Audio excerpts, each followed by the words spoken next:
Well, good morning. So welcome you out this beautiful Lord's Day morning of March 14th. I know it's been a couple weeks and you had to sit through my another one of my father's messages last week's, but I'm pretty sure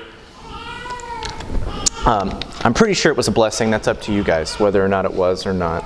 I'm thankful for him for stepping in and helping me as I was home with my brand new daughter and my wife, and being able to be home. That was very nice, and I appreciate everybody's prayers and things like that.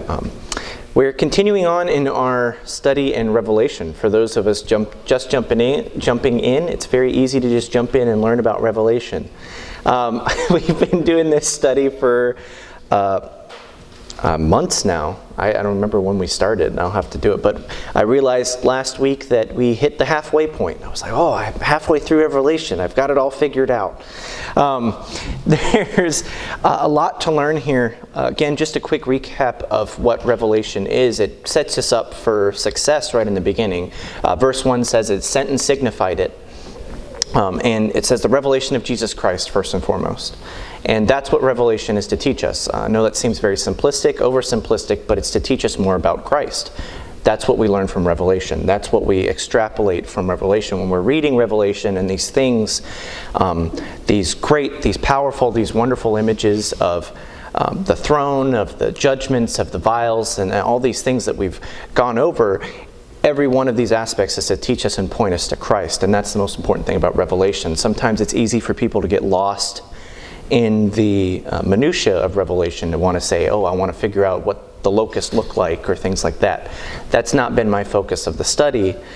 My focus has been to show and to reference back to what that means and what it tells us more about Christ's character and who he is. Second part of it, in the beginning of chapter 1, says, and he sent and signified it. So we know that there's going to be, which kind of a literal translation of means there's going to be metaphorical aspects in Revelation. It's not all extremely word for word literal. There's going to be aspects of it that you have to take and discern Scripture with Scripture, and say that there probably wasn't an actual physical dragon that we're going to talk about today, but it represents something. There wasn't an actual physical woman clothed with the sun and moon on her feet. It's a representation. And we've talked about that, and I'll go over that in a little bit more. We've seen that Revelation is primarily an Israel book. There's been mention of the church in it. There's chapters 2 and 3, I believe, primarily deal with the church and the church age, but the rest of the Revelation has been a culmination of Israel's successes and failures, and his ultimate failure in saying who Israel should have been and what they should have done. There's a lot of Jewish representation in the book of Revelation that is a little bit harder for me and you to understand, because I'm not inherently Jewish. I've been Christianity, I've proselytized, I've become a spiritual Jew, I guess you could say, but I wasn't born and raised in their culture. So giving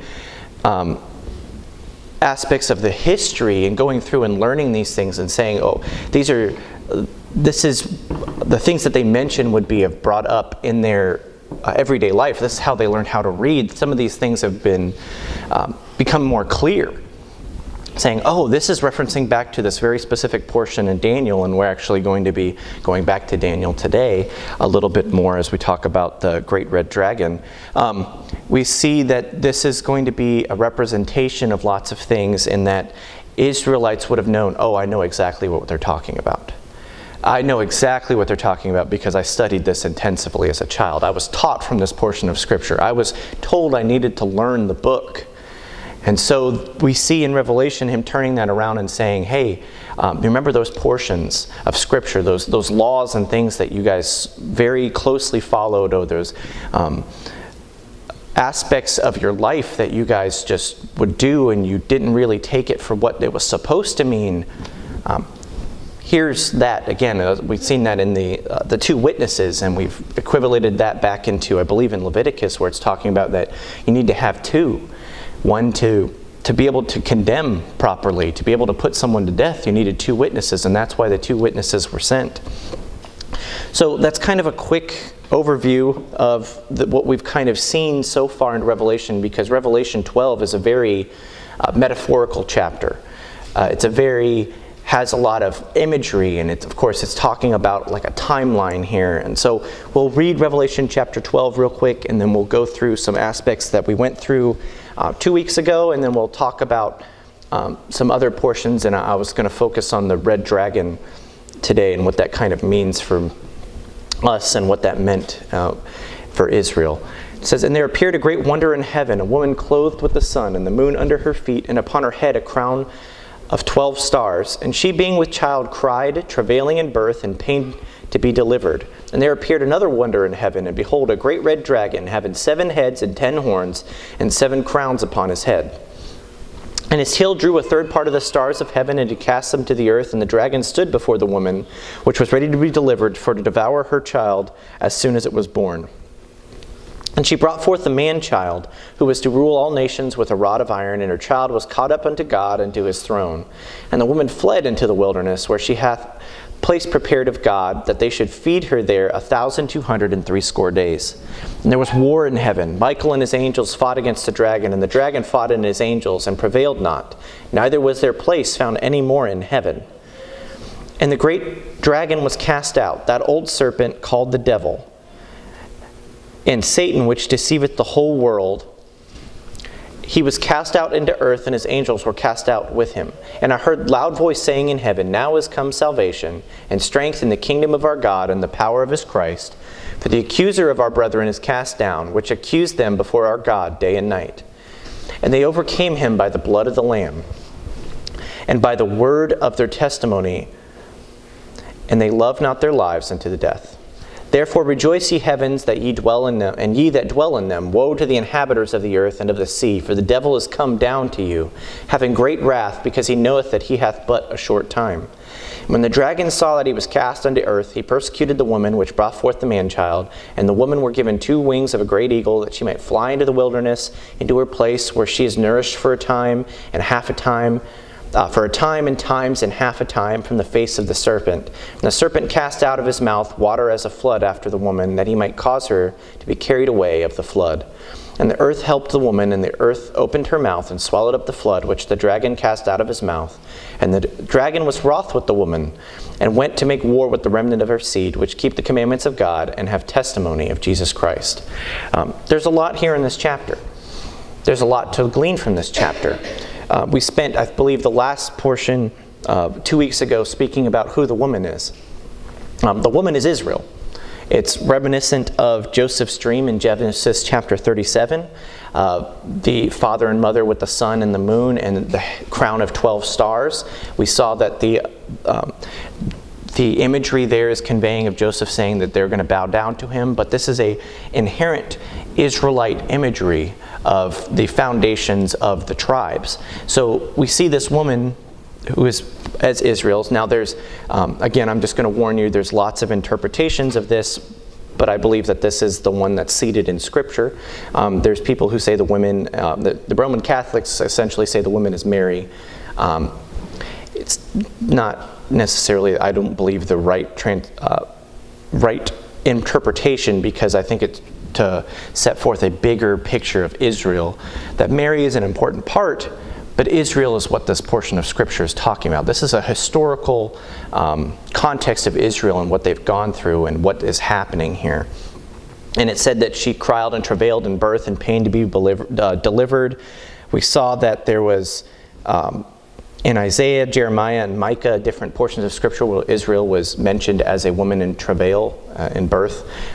So I hope that that would be more specific. Again, if you need a refresher on that, you can go listen to the one for last 2 weeks ago.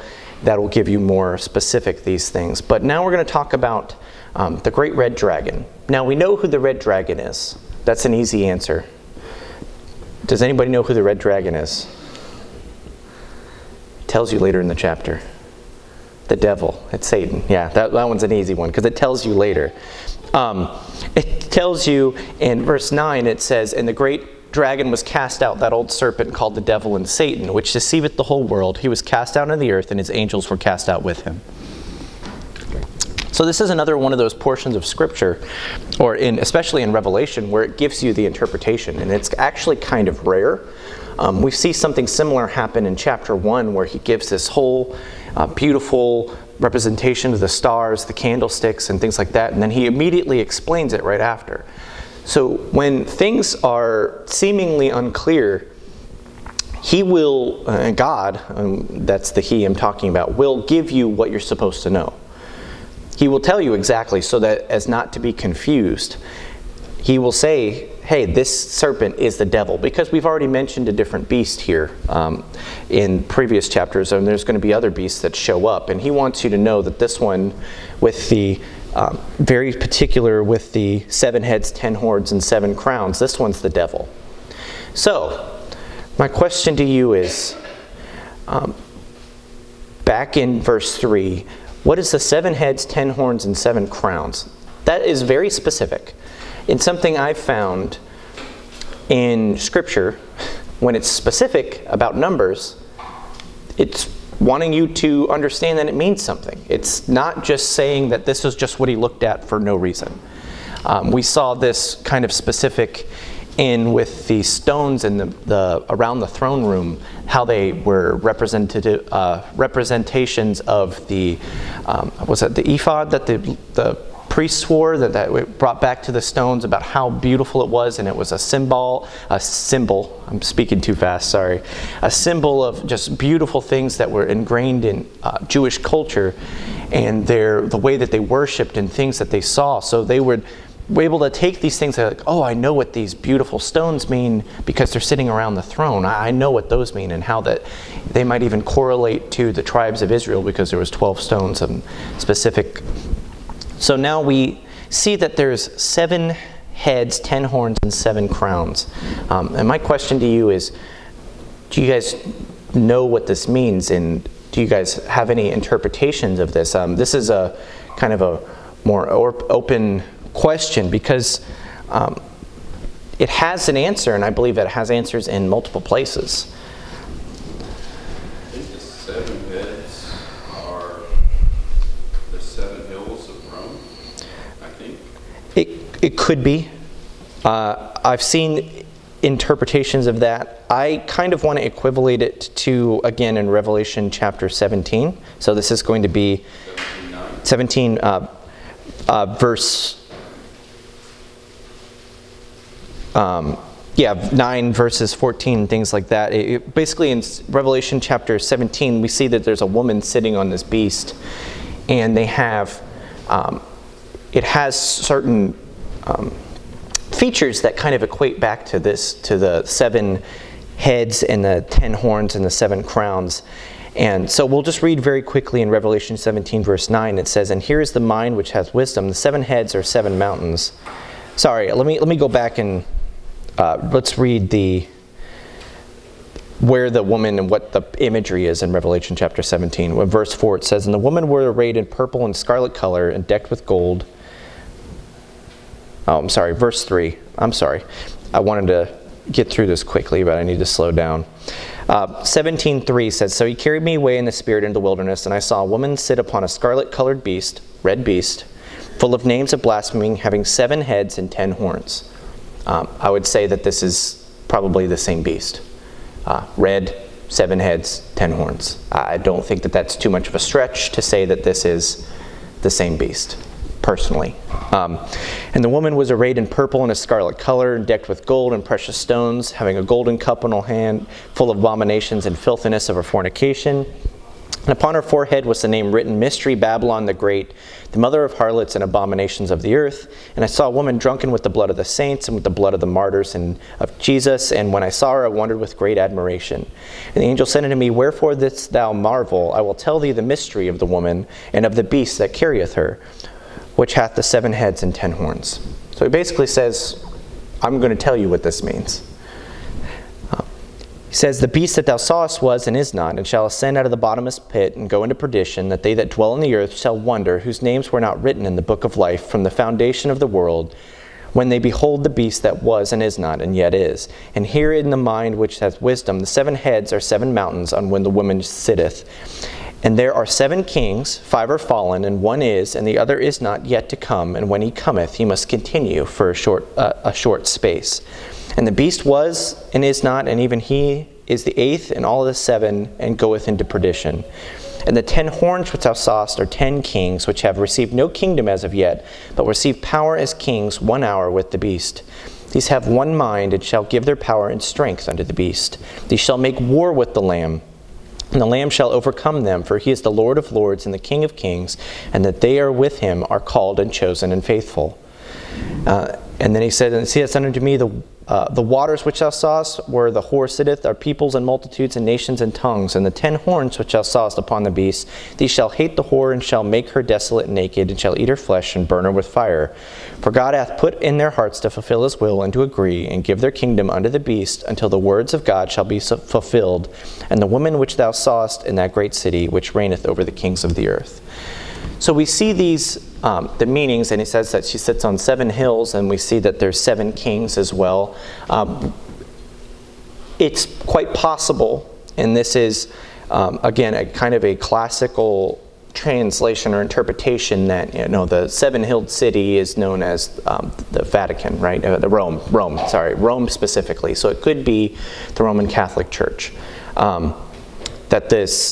The woman quite literally could be the Roman Catholic Church and be used as a puppet. That is a classic interpretation. As I've studied it more, I'm kind of leaning to, I don't know, but that's personal.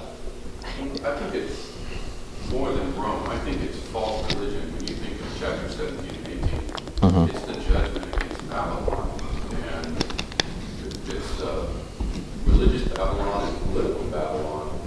And so religious Babylon is 17. Yep. And I think that it's the judgment against false religion. And I think it's probably Rome as the leader of false religion. And, I guess is what and that's kind of where I was, where I'm leaning to, is that it's not, people will say it's only the Roman Catholic Church, and I believe it's more of a conglomerate of the one world church, essentially, is what we get into it. The way that religion is going, it's all coming to a head. Apostasy. I mean, all religions are going to try to agree, and this is the judgment against that lack of separation in, I won't even call it Christianity, in religion. It's something that this is just my extrapolation of it, that the one world church quite possibly in the future will look a lot different than what you think right now. I think it's going to be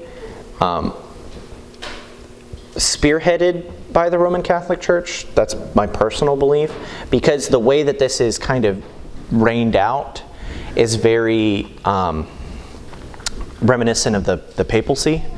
We have the Pope, and then you see that you have like dominions and 7 kings, sort of like kind of like deacons, sort of, or cardinals that are kind of. It's very Roman Catholic in the way that it's distributed. That the division of power, of saying that there's one figurehead, and then that there's others who are starting to rule other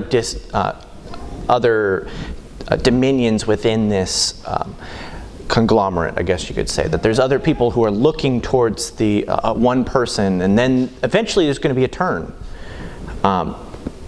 They're going to get rid of the head of this. They're going to say that the beast deserves the power, and that the figurehead of the woman is going to be demolished. And that's something that we'll get into in, I'm guessing, probably 2 to 3 years from now when I reach Revelation chapter 17.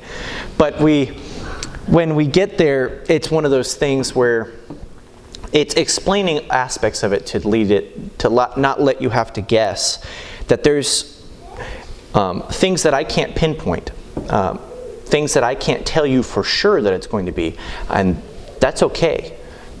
I hope you know that that's all right. I'm not here to give you the answers to Revelation. I'm here to help myself first, and you guys second, to get through it and say, understand, what does this teach you about Christ, and what does it teach you about man?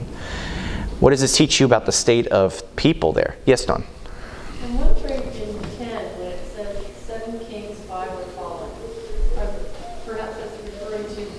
empire leaders like Alexander, and talking about the Persian Empire, Greece was a superpower at one point, and looking at all those people that have come behind, sort of like the statue in Daniel, where you have the head of gold and the... So it's very possible. So Don was saying, sometimes I have to remind myself to repeat that in verse 10 of Revelation 17 it says that there are 5 fallen and one is not to come. Is that a reference to historical aspect? Yes, I believe it is. Now, who's the head right now? I don't know. It's very possible to say that the United States is one of those. It's very possible, which is, should, put, I don't know what kind of feeling it should put you in, but it's one of those where we very well could be aiding this aspect with the way that the country and the world is going with us, how we're treating and planning to treat Israel and things of that nature. There's great representation, and you can find different aspects of, like you said, the 5 different powers of Alexander, the Persian Empire, the Roman Empire, and things of that, where you're getting into those differences. All we know really from the portion is that 5 have passed. One is right here, and then there's 1 to come. That's all I can really tell you, and that's kind of a cop-out answer, but I'm not given the exact names.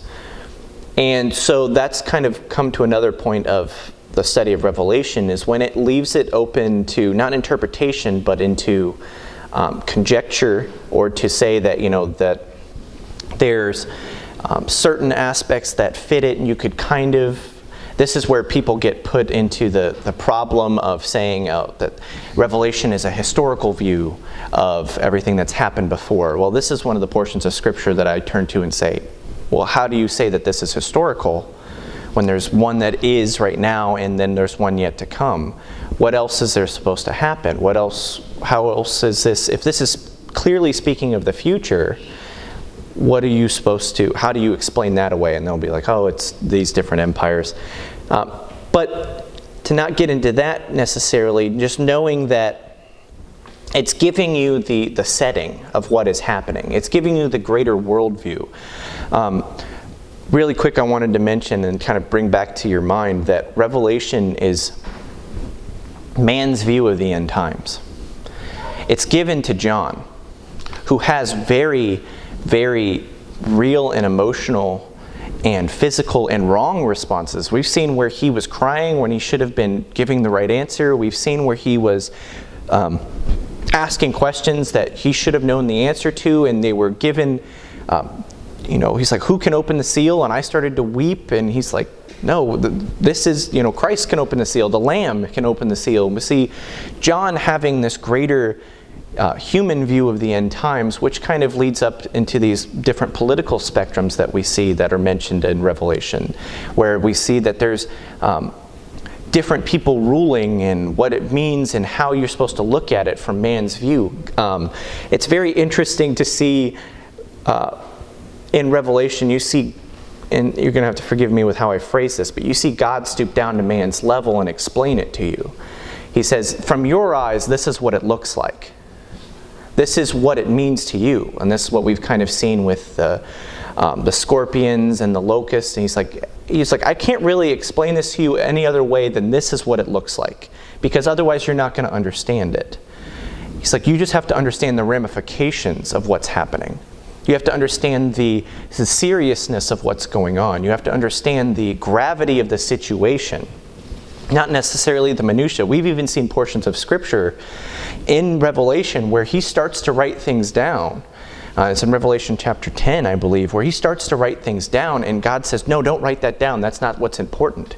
He speaks, and John's starting to write something down. He says, don't write that down. This is what's important, and that's the delivery of the book that we see.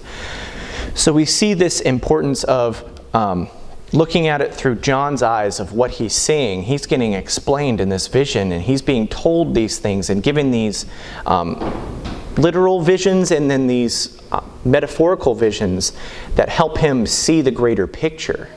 And that's kind of what Revelation 12 is him seeing the greater picture of Israel versus the devil. and what is happening and how is it protected and where has it fell, and it gave them the Messiah, and that it was brought away.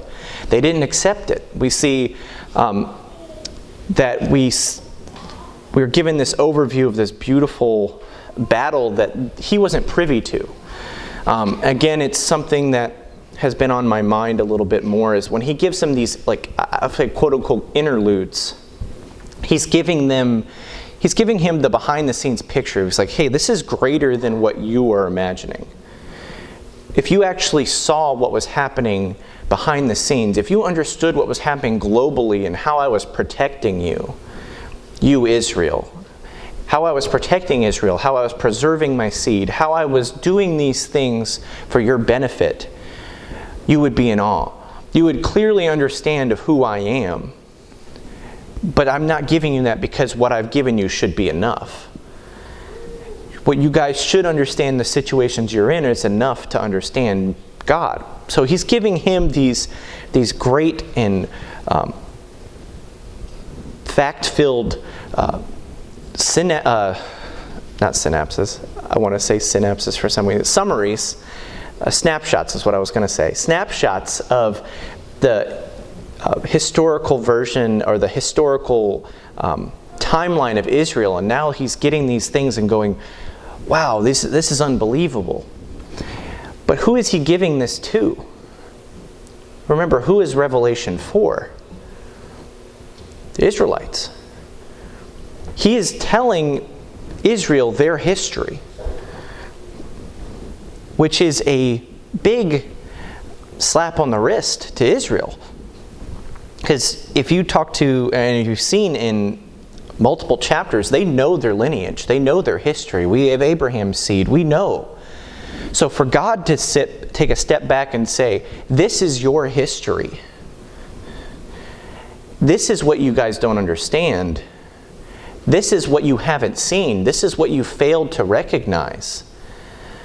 Is a big slap on the wrist to Israel, which we've seen pretty much in Revelation. But he's giving them the greater view of their own history, which in part should show you that they don't understand their own history. They don't understand their own laws. They don't understand their own traditions of the things that they've been taught, the things that they've been given, the things that they should have done. They didn't understand the Messiah was come. He's giving them the overview of what should have happened, and hey, this is what happened. I'm telling you this is what's happened.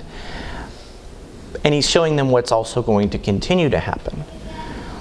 So if you take Revelation, and Revelation I believe is a purely prophetic book, and it has some aspects of history in it, he's going to tell them he's already told them what they are going to do. It's like, you're going to in I believe it was chapter 11, it talks about how there's the court is overrun. That they've already let the heathens into the court. Don't even measure the court because it's filled with apostates. So he's giving them a future look at their history, which is everything people want to eliminate fear. Right? If you could just see what's going to happen tomorrow, you say that you would have no fear. And we know that that's not true, because he's given it. He tells you what's going to happen. He knows and he knows and I don't want this to be just a rag on Israel time. He knows how I'm going to react in any situation because I'm fallible. He knows how I'm going to react to perfectness because I'm fallible. And so we know that as we get into it more, and we kind of got on a little tangent here, but that's okay. I believe next week we'll get into Daniel 7, how it mentions the 4 different beasts, and they represent different aspects, and there's 4 different beasts, and one of them has 4 heads, which equals 7 heads. One of them has 10 horns. The 4th beast has 10 horns. So that it kind of represents a historical timeline of the travail that Israel has been through, and we'll go back and equivalate that to some in Daniel chapter 7. But I got to close, otherwise I'll never stop, and then Dad will go until like 1:30, and we'll never somehow that turned into my dad's fault, and I was good at that. But next week we'll go over a little bit more of the specificities into Daniel chapter 7 and how the horns and the crowns and how those equivalate to what they mean in Daniel, because it's a really good study. And I have prepared it, but I knew that I wasn't going to get to it. Mr. Stewart, do you mind closing us in prayer today?